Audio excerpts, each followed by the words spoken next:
What's up, everyone? Welcome to Zetro's Toxic Vault.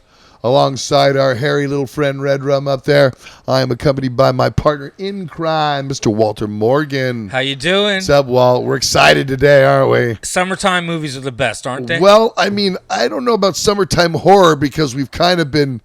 I mean, if you were going to say, compare it to a baseball game, metaphorically speaking, we have been just not hitting the ball at the plate. That's right. But this one, we hit a home run. This is absolutely amazing. I'm talking about it, Chapter 2. It was highly anticipated, and it did not disappoint. So, hey, before I get into getting you guys all excited about it, let's take a look at this clip. Yes, can I help you? I used to live here. Won't you come in? It's the least I can do. Is it like you remember? Cleaner. Well, you feel free to look around while I get the water boiling. Your hair is winter fire. January embers. My heart burns there too.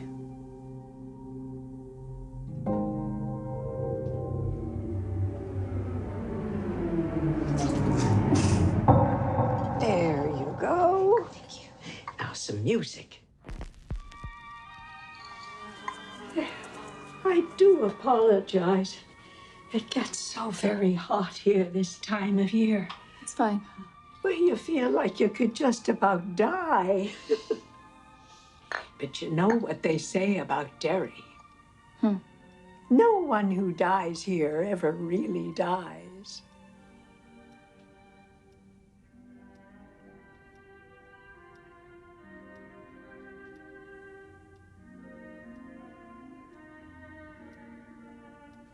But tell me, how is it being back in Derry? It's good. Strange. Strange? Oh, my. I had some cookies in the oven before you came. Stay right there. I shouldn't impose. I'm gonna... No, I insist. Your photos are lovely, Miss Kirsch. Are these your family? My father came to this country with $14 in his pocket. What did he do, Mrs. Kirsch? My father joined the circus.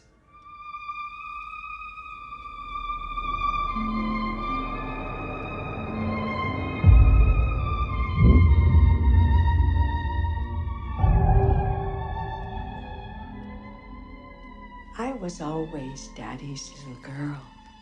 What about you? Are you still his little girl, Beverly? Are you?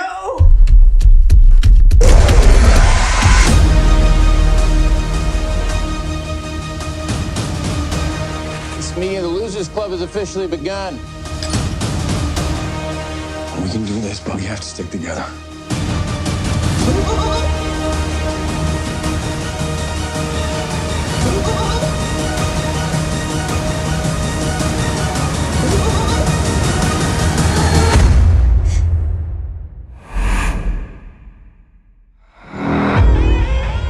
Hello.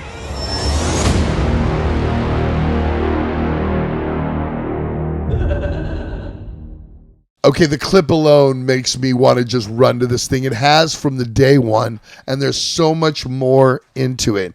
And I'm a horror fan that likes monsters. I like to see creatures and that sort of thing. And in this movie, you just didn't get Pennywise, and you got other demons and little well, yeah, but you got other little creepy demons when they were trying to scare them. Exactly, the part in the restaurant, and so I kind of like that. Very, very long movie, 2 hours and 49 minutes, but it has to explain a lot, and they have to go through a lot. A little long, but you know what? To me, anything over 2 hours is a little long, but if it can keep me interested, I'm cool with it. And I have to be honest with you, I was interested all the way through.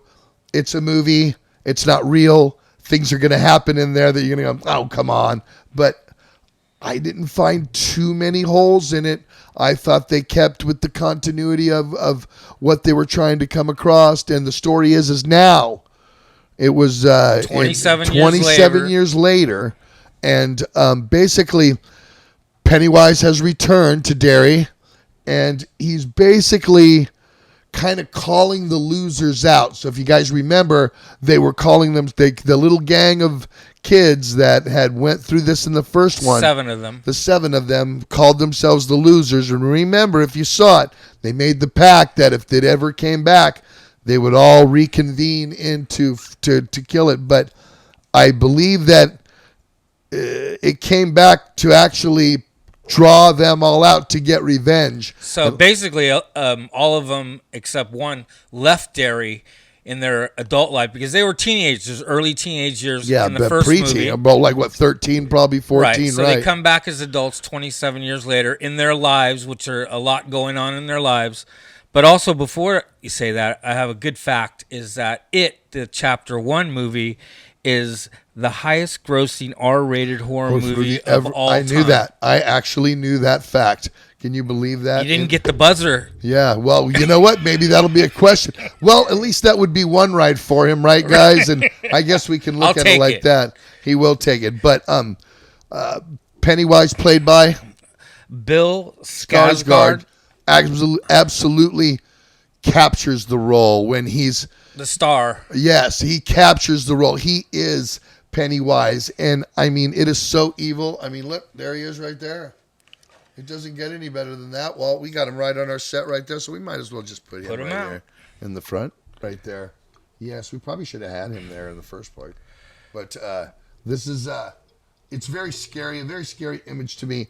I when I saw the original in the 90s with Tim Curry, because I love Tim Curry, and I felt that he was scary before I saw this. But if you watch it now and watch this, it's very campy. Really too campy. This one, it was made for TV too, so you're not getting a lot of and that's true. And this is true horror. This is what a horror movie should be like. It has many roller coaster rides and all kinds of twists and backstories with each of the characters that all have some relevance to this one thing that they all have together. I got to tell you, go see this movie. Go see this. Let's talk a little bit about the production and who was in it, Walt, because there's actually a great cast of the next generation actors that are probably in their late 20s, early 30s now, like James McAvoy, and you know, they were good. I thought in Bill the first Hader. movie, the kids, they gelled a little bit better. It was kind of like Stand By Me meets John Gacy or something like that. But the one that stands out is Jessica Chastain, and she's a pretty big star now. Yes. And she had a really big leading role in this. Yes, she did. And the other actors, they were good, and but you're always trying to figure out which one is Bill, which one is Ben. I didn't have to because I mean they give you the hints. But I think they also casted it real well. Because I think that Bill Hader looked a lot like, what was his kid's name? Finn Wolfhard that's also on Stranger Things. They kind of look similar. And I thought they did do that. I thought most of them kind of looked really similar to what they would have looked like as children. I felt they casted it really, really well. I felt that the twist in the beginning with one of the members is really kind of realistic. So there's a lot of different sub-stories that are going along. A lot of layers in there. And it's one of those where get a large popcorn because you're going to have to get it refilled because it's just, it's a long one, but very quality. I loved every part of it. Probably picks up right where the last one left off. Best horror movie that I've seen this year. Later. Best horror movie I have seen this year. It was the best one that you've sent me to. Oh, thanks, Walt. What about this year? Come on, I haven't sent you all that many, but that's I mean, of all the Midsommars and the Chucky's, Child's Play, the Pretenders, and the Pretender movies that they were all garbage. You could always get some stuff out of each of those, though. Right? Godzilla was good. Yeah, we liked Godzilla. Oh, I'm just saying, but they weren't the greatest movies. But there's parts of it you love the genre and you love going to the movies, so you're getting positives, right? I can't say that a movie is a bad experience. No, it isn't. It isn't. It is what it is. I live for the posters, the smell, the look, the carpet, the lights. I like all of it. But you guys, if you have not seen you got anything else on this, Walt? Well, it helped me to go back and watch it, the first one. And I watched the TV made one with Tim Curry that was done in the 90s. And again, just to get the whole thing fresh in my mind again, and then just to see this, it was really made it all come together. Yeah, this one, usually the part one is the better one, and then the second part you're like going, I like them equally. I would say they were two separate movies, really, because the levels Different of actors horrors and and stuff. levels of scares that you're being shown this time, because Pennywise is haunting them. So in there are a lot of instances in the movie. So he morphs a lot more in this one Yes, than he did and, in the and first. he's in the movie a lot. And that's the thing about, I love to see the monster in the movie. I hate when you go see like a science fiction movie or a horror movie and they give you like 3 seconds of what the creature looks like and you're trying to fixate on it. You know what I mean? And I want to see it. I want to see the detail. I want to see the horror, because that's what's scary to me. Don't you think? And the gore was good, right? Gore was great. Yeah. Gore was great. So we had all high marks on We our had all high criteria of what makes a great Yeah, horror this movie. has everything in it. Bravo, you guys, bravo, well done. You guys, I know you're going to leave me comments on this, so please do, and share this with everybody else, and subscribe to this channel. I know so many of you are, and just keep it going, because we'll keep going, right, Walt? And leave some comments, and if you read the book, which is we didn't mention it, of course, it came from a Stephen King novel. And did you notice? Yes, I did. Of course you and there's a did. cameo in it. Of course you did. So, all you Stephen King fans. And he was wearing a T-shirt, because I noticed those things too. He was wearing a Neil Young Harvest album cover shirt, but you couldn't read it. It was like split with his jacket. But I knew what it was, because I just picked that album up out of a thrift store for $1 the week before. So I was like, "Whoa, that's that Harvest album cover." You see, there you go. You see how that kind of stuff You gotta goes? pay attention. So- Look at these little things. What Makes do we us got better. coming next? I think 3 from Hell will probably be the next one. We got we're doing. Adam's Family coming up too. Yeah, but 3 from Hell comes out like next week, I think. So the third installment of Rob I got Zombie's. my marching orders, huh? Yeah, I think you do. Anyway, we'll see you guys in the vault real soon.